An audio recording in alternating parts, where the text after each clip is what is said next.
Hi, welcome to the City of Stillwater's Twitter Town Hall. I'm your host, Sherry Fletcher, and today my guest is Trent Hawkins, the Fire Marshal, and we're going to be talking about the Firewise community programs and how to protect your home from wildfires. If you have a question, use hashtag Ask Stillwater. Okay, so Trent, can you tell me something about the Firewise program?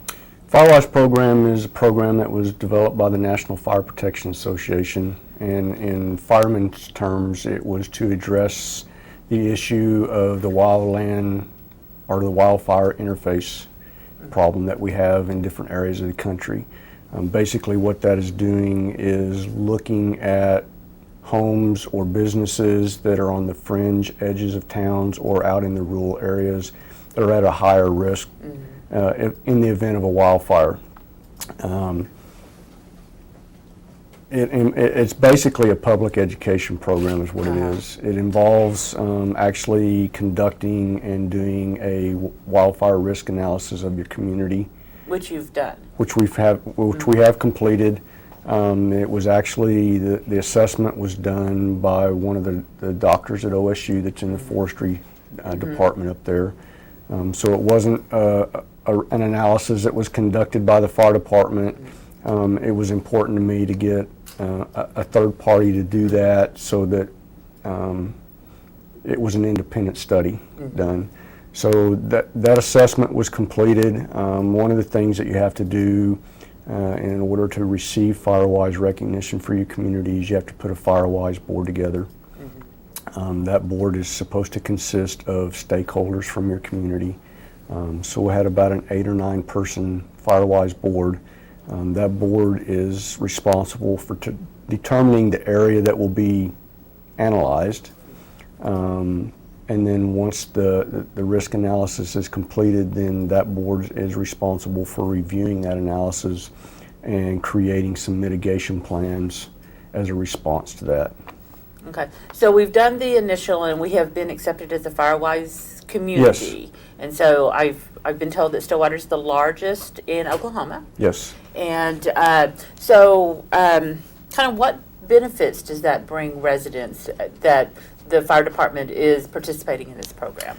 It allows us to identify any areas of town that are at a higher risk and to educate the public of those areas and the opportunity to meet with the residents that live in those areas and the ability to show them these are the reasons why you're in a higher risk area part of town, and then to go beyond that, these are the things that NFPA recommends that you do to decrease the risk to your home in the event of a wildfire. Okay, so how do you identify what's a high-risk area and what's not? There's several parameters. They look at subdivision design, and that's basically, do we have more than one way in and out of a subdivision? Okay. Because the potential for that avenue to be, if there's only one way in and out, the potential to lose that avenue or to be cut off once you get in there is much higher than say a subdivision that has 2 ways in and out that are separated. So then that's one of the things that the assessment looks at. The assessment looks at not only accessibility to a subdivision, but what the road conditions are getting to that subdivision. Are there highly flammable vegetation within so many feet of the roadway?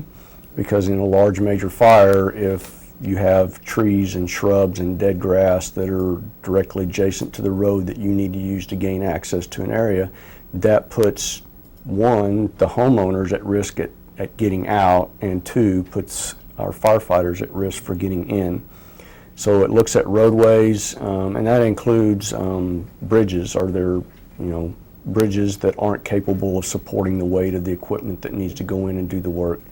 Then it also looks at, again on the subdivision stuff, it looks at the type of driveways to the properties, to the individual properties. Is it a long, narrow, windy driveway that has tree limbs overhanging that would prohibit our equipment from even gaining access to the property in the event that we needed to get in there and to defend it. It also looks at the type construction of the homes. Do the homes have wood shingles roofs on them, or do they have composite roofs? Obviously, the wood shingle roofs, history has taught us, and we've learned that those are more flammable than composite or asphalt-based shingles. It also looks at the defensible space around those homes in those areas, and that's really what Firewise is geared toward, is creating a defensible space around your home. So there's recommendations that they have as far as, in a 30-foot diameter around your entire home, that you have well irrigated, well maintained grass and shrubs and trees, and that there's actually the ability there for fire equipment, if they had to be able to navigate around to your home to get to the backside, if that's the direct. And then it goes more into part of that defensible space is eliminating what they refer to as ladder fuels. Okay. Ladder fuels would be fuels that are on the ground that escalate up to a higher level that would allow a wildfire to actually get into the treetops. So you want to be able to eliminate those ladder fuels, or not eliminate, but minimize. Right. One of the big recommendations that they have is the trees around your home to trim the limbs 6 to 10 feet above the ground, so that if a grass fire does come through, it doesn't have the ability to go from the ground and jump to the trees. They recommend that the landscaping around your home be vegetation that has a high moisture content. And that's something that you can actually visit with the county extension office here in town to get ideas on that, or with a landscape professional. So they look at that defensible space. So it's not just, can we get there on the roads that get to the subdivision, and then can we get into the subdivision and back out if we have to. It's also, can we actually make it to your home? Yeah. And actually have a chance of defending your home from a major wildfire if we had to. That was some of the lessons, and those were hard pills for firefighters, to swallow when we had the major grass fires a couple years ago. Is that what started the interest in this? That was what initiated it. Mm-hmm. As firefighters, we're trained to go out and protect lives and property, mm-hmm. and historically we've done a really great job of doing that. But some of the lessons that we learned during the grass fires that we had a couple years ago was, you don't always have enough people and don't always have enough equipment to do what it is that you're wanting to do. But this gives residents and homeowners tools to help themselves. Yes, to better defend their home, mm-hmm. and give us the ability to defend their home. There was a lot of homes in those grass fires 2 years ago that, when we pulled up in front of them, because of the terrain, because of the vegetation, and because of the limited access, that we just had to make the decision that we could not make a defensible stand, and had to move on to the next property and evaluate whether we could at that or not. So that's really the basic premise of Firewise, is to educate the public of what they can do to better defend their home. Okay, so like the neighborhoods that are in these areas, if they had a homeowners association, they could come together and discuss what could improve their neighborhood as well as what absolutely. They could do for their homes. And that's one of the things that we've tried to do is put the word out that if you live in a neighborhood that has a neighborhood association, we'd be more than happy to come out and present the information that we obtained to that homeowners organization, and give them ideas and suggestions on what they can do to better protect their neighborhood. Because the way you're speaking, there's a lot that can mitigate the possibilities of losing your home. Yes. There's just a lot of different tools. Prior to getting involved in this, and I'm as guilty of this as most people, one of the things that they consider ladder fuels around your home are a wooden deck or a wooden privacy fence. the deck is susceptible, especially if it has leaves and grass and debris that have gotten up underneath it over the years. That stuff is highly flammable, which then catches the deck on fire. Now you've got a much larger fire, and the deck will carry it to the eaves of your home and into your home. Same thing with the wooden privacy fence. The privacy fence catches on fire and it progresses all the way around to where you have a gate up against your house and carries the fire into your home. So those are things that they actually consider ladder fuels as well. And like I said, I'm actually as guilty of that I as know, anybody. I'm seeing my wooden Yeah. fence right now. Yeah. So if you were building a new home, there would be tips and stuff to consider even before you have your home that you could Right. do during the design process. Right. Some of the, Oklahoma, we don't, the standard here for the most part is when folks build a home is to put a brick exterior on the home, which is non-combustible. And that's the kind of things that Firewise recommends that you do, is things that use non-combustible or non-flammable construction materials when you construct your home. One of the things that they recommend doing is if you have leaves or pine needles or any kind of debris that is on your roof or in your gutters, to clean that out on a regular basis, because that's another avenue for embers to drop on. A shingle roof typically is a non-combustible roof, but if you introduce tree leaves and branches or pine needles and those kind of things, those things will ignite and will burn long enough that it will actually catch the roof on fire. So those are some of the suggestions that Firewise promotes and recommends. Okay.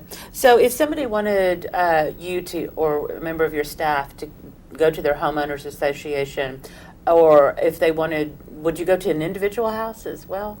If somebody wanted us to come out and do an evaluation on their property, we could accommodate So that. how would they contact you if that was something they needed done? They could call my office. The fire marshal's Yes. office. So that number is 742-8308, and ask to speak to the fire marshal, or they could email me at thawkins@stillwater.org, and we could schedule a time to go out and take a look. The full report, the risk analysis that was done by Dr. Twidwell, is actually available on the city's website. So that's a place that they can go and actually see what is contained in the risk assessment and determine whether they actually live in a part of town that was at a higher risk. For the most part, I think the final score for the city of Stillwater, it was that we were at a moderate risk, but there are areas of town, and that it was a weighted average. So there are parts of town that are in a higher risk, primarily in the southwest and a little bit in the southeast part of town. And that's, a lot of that has to do with the topography and the fact that we predominantly have a south wind in the state of Oklahoma. So that automatically places those areas at a little bit of higher risk. Okay, and so if they do go to stillwater.org and they go to the fire department page, you do have a link to the Firewise Communities program Yes. as well, the national program. Right. And what type of information can they find on the website there? Like I said, the full risk analysis that was conducted and the mitigation plans that the Firewise board put together as a result of that risk analysis are located there. There's also a document on there that's, I believe it's 50 ways to protect your home. And so there's some suggestions and recommendations that, and they break them down. There's some that are fairly costly to do, and then there's some low cost and no cost suggestions on there. That's good. And there's also a document on there of things that you should, as a reminder checklist of things that you should have in place in the event that your home is ever threatened by a wildfire. These are the things that you want to grab or get out, to obtain from your home if you're forced to evacuate. These are, those kind of suggestions and recommendations. A lot of good information. Yes. All right. Well, I think we are have gone through all the questions that we have received today. Let me double check one last time. And I think so. So this Twitter Town Hall will be replayed on the city's website at stillwater.org and on our YouTube channel. So once again, thank you for joining us.